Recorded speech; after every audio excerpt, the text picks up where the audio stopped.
सेहत का मसला मेरा तो एक टॉपिक प्रेगनेंसी हो जाती है ट्यूब में, और ये मेडिकल मैं इधर से करवा नहीं सकती, इधर से बहुत महंगा है, बल्कि आम सा मेडिकल भी नहीं हो सकता, क्योंकि डेंगू का मुझे बुखार हुआ था तो उन्होंने रेफ़र किया है हॉस्पिटल में, उधर से मैं दवाई नहीं ले सकी, वो सिर्फ इस वजह से कि उन्होंने एडमिट करना है और ख़र्च ज़्यादा होना है, तो मेरे हस्बैंड का इतना खर्च नहीं है कि मैं उधर से करती। इसके अलावा अब बीपी का बहुत ज़्यादा मसला है, बीपी की वजह से खिंचाव मेरे पट्ठों में बहुत ज़्यादा हो गया है, मसल पेन बहुत ज़्यादा होने लग जाती है।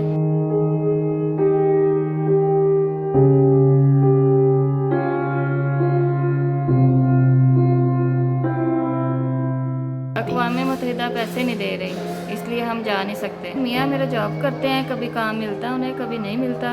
और 2-3 दफ़ा तो पुलिस ने रोका है, उन्हें पैसे दे के छुड़ाना पड़ा है, यानी कि कभी 200 दिया है, कभी 100, कभी 70, इस तरह 2-3 दफ़ा दिया है इन्होंने,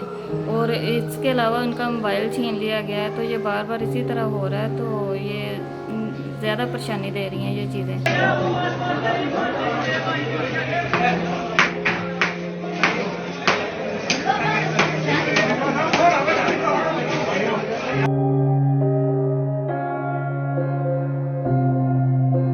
डिमांड ये है कि हमारी हेल्प की जाए, या तो मेडिकल फ्री किया जाए हमारा,